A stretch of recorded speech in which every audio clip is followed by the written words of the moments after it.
Baik, ikhwani fillah rahimakumullah. Di sini ada saya simpulkan begini ya, sebelumnya, bahwa pada hakikatnya kehidupan di dunia ini ada dua struktural. Pada hakikatnya dua struktural. Tadi pagi saya sampaikan di siaran radio, yaitu pada Ashabul Yamin. Pada Ashabul Yamin itu nama strukturalnya apa? Struktural Ashabul Yamin itu adalah struktural ilahiyah. Struktural ilahiyah. Yang pemimpin tertinggi adalah Allah Subhanahu wa taala. Lalu Allah punya wakil di bumi, yaitu para nabi, yaitu nubuwah. Baru setelah nabi khalifah. Itu namanya struktural apa? Ilahiyah. Pada golongan kanan, khusus golongan kanan ya, Ashabul Yamin. Untuk Ashabus Shimal, golongan kiri. Apa nama strukturalnya? Struktural Syaitoniyah. Struktural Syaitoniyah. Jadi dia punya perangkat strukturalnya itu namanya aulia. Namanya aulia. Allazina kafaru aulia mut. Jadi perangkatnya itu, jadi bawahnya itu Yahudi wa Nasara, munafikin, zalimun, fasikun, itu strukturalnya. Nah, kita akan bahas sekarang dengan ayatnya. Bagaimana sih praktek Ashabul Yamin, golongan struktural ilahiyah ini ya, golongan kanan ini, bagaimana prakteknya? Mungkin bisa dibuka surat 9 ayat 71, 72, surat ke-9 ya. Wal mu'minuna wal mu'minati, betul ya? Ya. Nah, iya. Coba. Bismillahirrahmanirrahim. Wal mu'minuna wal mu'minatu ba'duhum awliya'u ba'din. Ya'muruna bil ma'rufi wa yanhauna 'anil munkar wa yuqimunas sholata wa yu'tunaz zakata wa yuti'una Allah wa rasulahu ulaika sayarhamullahu innallaha azizun hakim.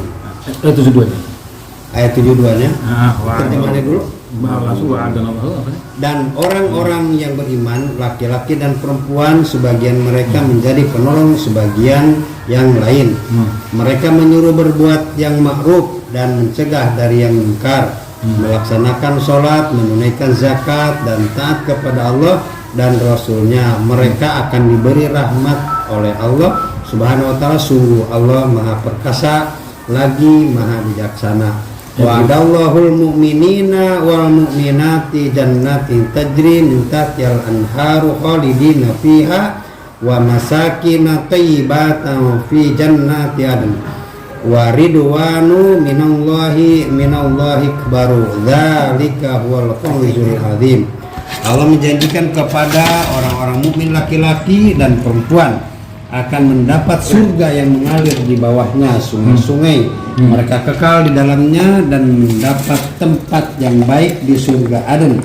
Dan keridhaan Allah lebih besar, itulah kemenangan yang agung. Itu tuh satunya itu wal mu'minuna wal mu'minatu. Lihat baik-baik. Setiap satu kata ayat yang ada lam alifnya pasti itu berbentuk isim ma'rifat. Apabila tidak ada lam alifnya, maka itu isim nakirah namanya. Artinya apabila di situ tidak ada lam alifnya, maka bunyinya wa mu'minuna wa mu'minatu. Itu isim nakirah. Maka kalau isim nakirah dia hanya berbentuk mufrad, artinya tunggal, maka laki-laki, seorang laki-laki yang beriman dan seorang perempuan yang beriman. Di sini berbentuk jamak, maka konsepnya adalah al-jamaah. Konsepnya al-jamaah. Konsep al-jamaah dalam struktur ilahiyah itu adalah yang pertama pasti satu dengan yang lainnya, topang menopang, tolong menolong, dukung mendukung. Bahasa Qur'annya apa tadi? Ba'duhum awliya ba'din. Itu yang pertama. Yang kedua apa? Ayat itu pasti menyuruh berbuat yang ma'ruf. Nah, lihat, dengar baik-baik ya, fokus, konsentrasi. Kalau ada berbentuknya ya'muru, pasti itu dipastikan konsep kepemimpinan. Konsep kepemimpinan yang legalitasnya dari Allah, yang keridhaannya dari Allah. Tapi kalau bentuk bunyinya yad'una ilal khair, itu belum berbentuk al-jamaah. Belum berbentuk al-jamaah. Misalnya bunyinya begini ya. Wal takum minkum ummah. Tahu nggak apa nggak yang wajib di sini? Apakah yad'una ilal khair atau ya'muruna bil ma'ruf? Apa mana yang wajib dalam ayat ya wal takum minkum itu? Mana yang wajib kira menurut? Kewajiban melaksanakan. Yang mana yang wajib di sini? Maka kalau pada surat Ali Imran wal takum minkum itu yang wajib itu ya ilal khair, ya ilal khair. Kenapa? Karena ya artinya para mufassirin menjelaskan maknanya mengajak dulu orang ke kandang, ke jamaah. Begini, saya kasih contoh. Anak nggak kenal antum nggak kenal anak.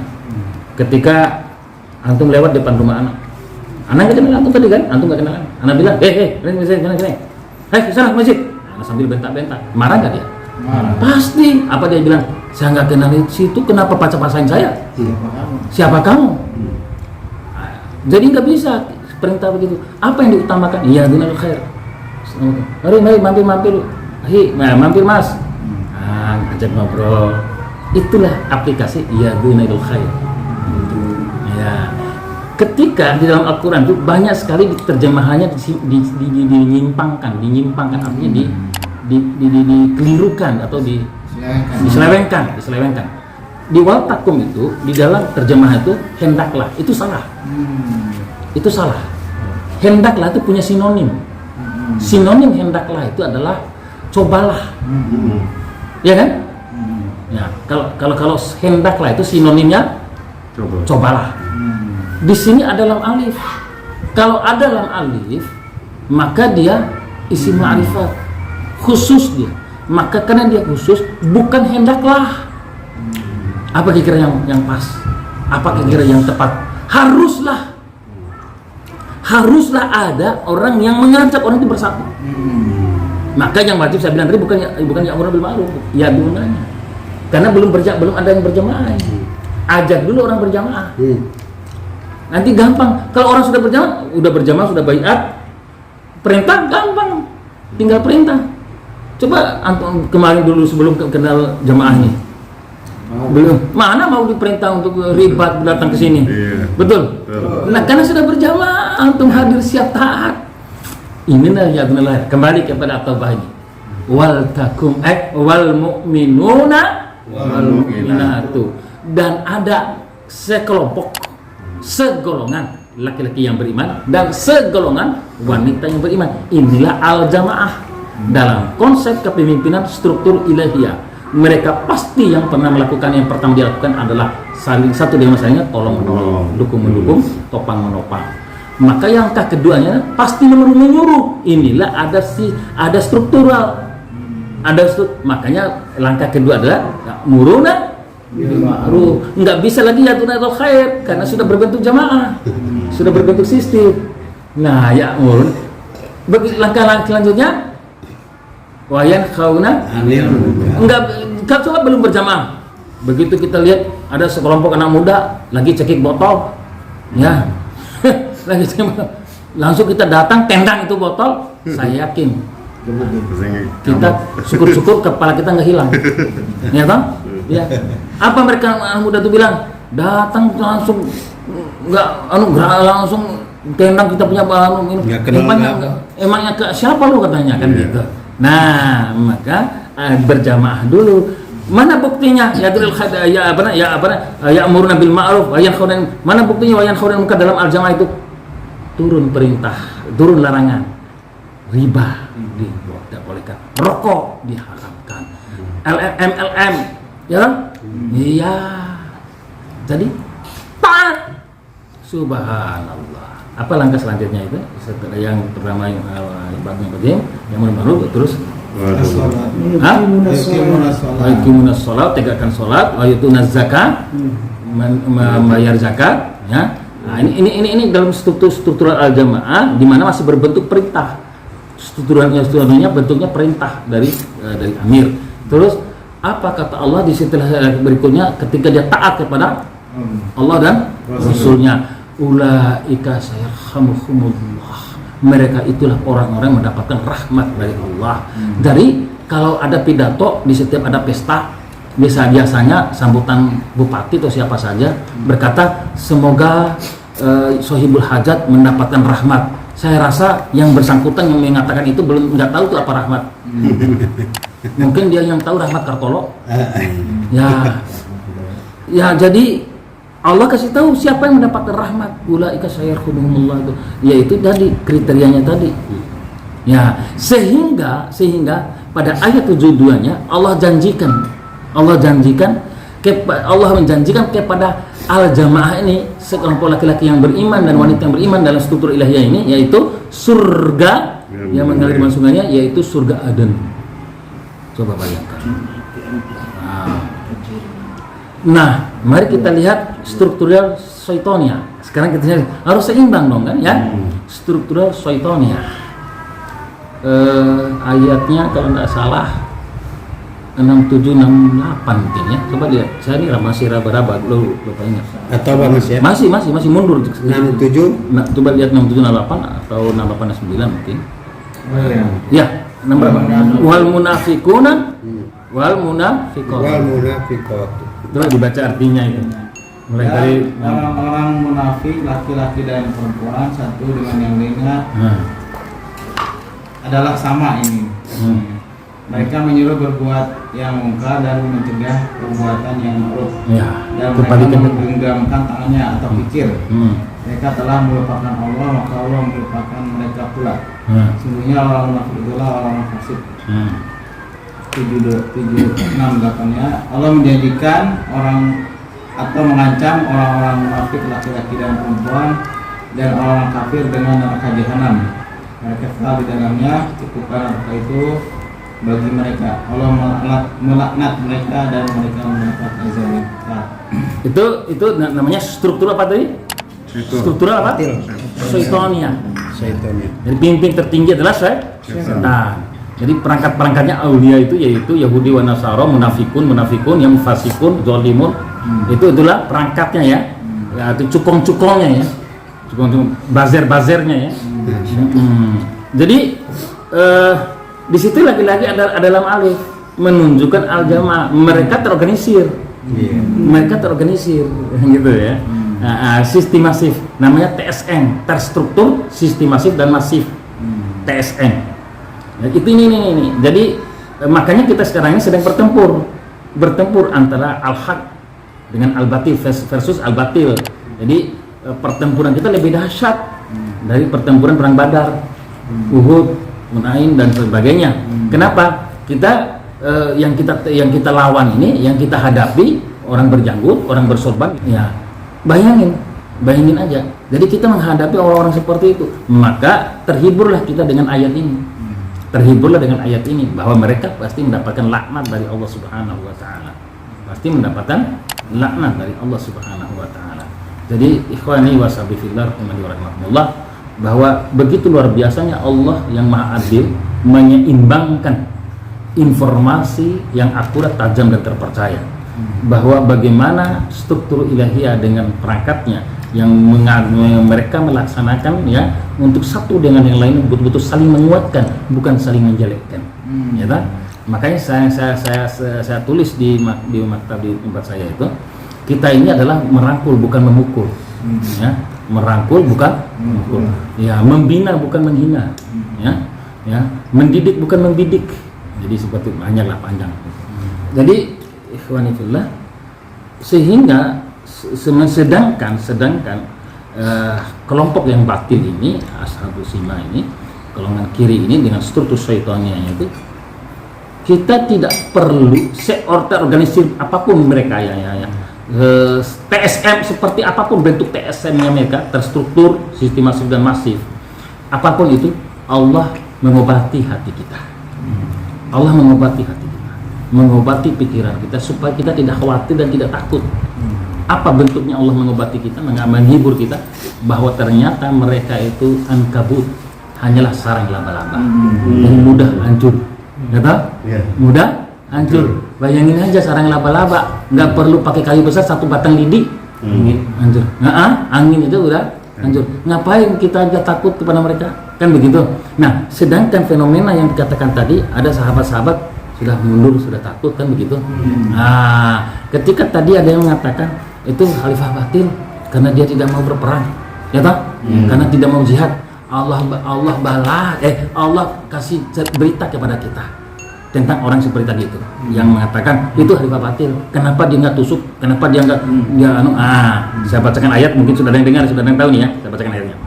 A'udzubillahi minasyaitonirrajim. Alam tara ilal ladzina qila lakum kuffu aydiyakum wa aqimus shalah wa atuz zakah falamma kutiba alimul qital idza fariqum minhum yahshawnan nas yahshawna ka khasyati khasyatta khasyah wa qalu rabbana lima katabta 'alainal qital laula akhartani ila ajalin qarib. Surat apa ya? Berapa ada yang belum pernah ada yang baca tuh ayat itu? Saya ulangi ya. Alam tara ilal ladzina qila lakum. Tidakkah engkau perhatikan orang-orang yang dikatakan kufu aidikum, tahanlah tanganmu untuk menusuk mereka. Apa yang dilakukan? Aqimus shalah wa atuz zakat. Perintahkanlah jamaahmu itu, masih ada yang melalaikan sholat, masih ada yang melupakan zakat. Nah, ketika dia mengatakan itu khalifah batil, nah apa kata Allah? Falamma kutiba alimul qital idza fariqum minhum yashawna. Ketika datang ketetapan untuk berjihad, untuk berperang, justru dia takut, bahkan takut, lebih takut jihad daripada kepada musuhnya, daripada Allah, lebih takut kepada jihad menghadapi musuh daripada Allah. Ya, surat apa itu? Surat keempat ayat 77. Surat keempat ayat 77. Betul. Nah, Masyaallah. subhanallah. Jadi tadi dia ingin nusuk. Kenapa dia nggak batu? Berarti khalifah batin ini. Kenapa tusuk aja? Allah, jadi khalifah itu punya mata batin. Khalifah itu nggak sembarangan. Berpikirnya cerdas. Ada saatnya. Nah, ketika nanti pada saatnya khalifah perintahkan, oh dia sudah nggak tahu di mana tangannya. Ayat ini bilang, kasih tahu. Allah bilang, qul mata'ud dunya, katakanlah kenikmatan dunia. Qalil, sedikit saja. Sebenarnya kenikmatan dunia itu. Ngapain bertakut? Kan gitu. Ngapain bertakut? Ikhwani fillah rahimani wa rahimakumullah. Jadi enak loh kalau kita hidup dipandu oleh Al-Qur'an itu. Sehingga kita selalu korelasikan. Oh ini benar. Oh ini nih. Jadi enak, enggak gampang kita mundur. Enggak gampang kita futur. Enggak gampang kita ini kendor. Enggak gampang kita ini tereliminasi. Kalau terus kita bersahabat dengan Quran. Begini ya. Setiap yang dekat dengan Quran pasti dia mulia. Mulai dari yang pertama, Allah turunkan Al-Quran lewat malaikatnya. Malaikat yang menerima amanah dari Allah untuk membawa Quran itu siapa?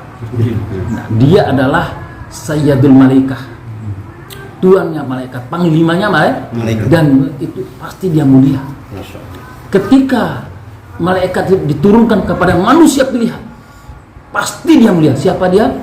Itulah Imamul Muttaqin, Sayyidul Anbiya wal Mursalin. Pasti orangnya mulia.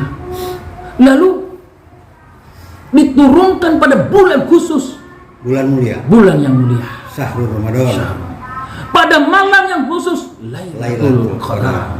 Maka siapapun yang dekat dengan Quran pasti dia mulia.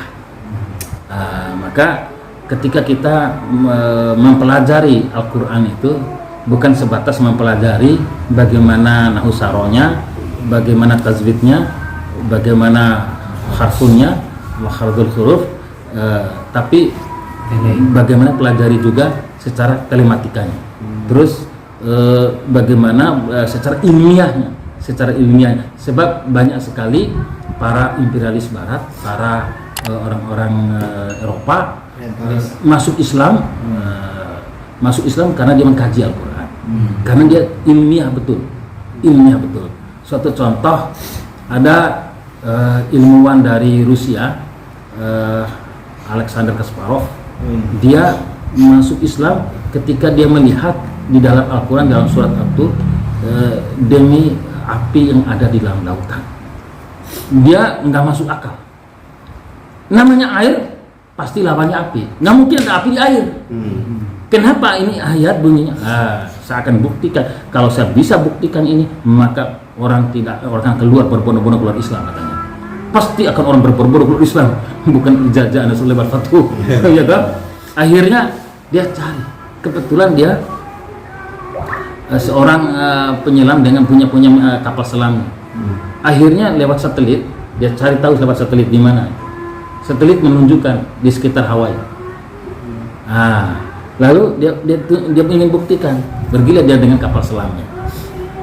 Ternyata jarak sekitar 3.500 meter menuju ke titiknya, sudah kepanasan dia dalam. Dia sudah menemukan itu ada api. Itulah disebut gunung berapi dalam laut. Akhirnya keluar, dia mencari kiai ulama, dia masuk Islam. Nah ini jadi artinya di Al-Quran itu memang ilmiah, ada secara telematika dia luar biasa. Jadi ikhwani washabi fillah, mari kita terus bersahabat dengan Al-Quran, apalagi kalau kita membaca di bulan Ramadan ini. Masya Allah, bukan sekedar 10 per hurufnya, tidak akan terhitung batas pahalanya. Tidak akan terhitung batas pahalanya. Untuk mengakhirinya, mari kita berdoa sama-sama untuk meminta kepada Allah kekuatan di dalam menjalani pertempuran selama 30 hari. Ya, besok mulai di malam kita sahur, ya, dan ingat doa yang terbaik di waktunya itu adalah waktu apa? Waktu sahar. Waktu sahar, yaitu menjelang azan subuh. Jadi waktu sahar itu menjelang azan subuh. Ketika setelah makan sahur, jangan kemana-mana. Duduklah sejenak sambil menunggu azan subuh, berzikir dan meminta ampunlah kepada Allah. Pasti, saya pastikan demi Allah akan mengampuni, karena Allah yang kasih tahu. Ya, maka dari itu agar kita mampu bertahan dan artinya kita terhindar dari segala godaan yang membuat pahala kita luntur di bulan Ramadan, saum di bulan Ramadan, ada doa yang diajar oleh baginda Rasulullah SAW dalam kitab Sunan Tirmidzi, nomor hadisnya 3524. Ya, yang bunyi doanya, mari kita doa sama-sama, diikuti. Allahumma alaina ulang. Allahumma ahillahu alaina bil yumni wal imani was salamati wal islam Rabbi wa rabbukallah. Ya Allah, jadikanlah kami kenyamanan dalam keimanan kami. Berilah keselamatan kami dengan Islam kami. Ya Rabbku, Rabb semesta alam. Demikian Abdullah ibn Ismail. Assalamualaikum warahmatullahi wabarakatuh.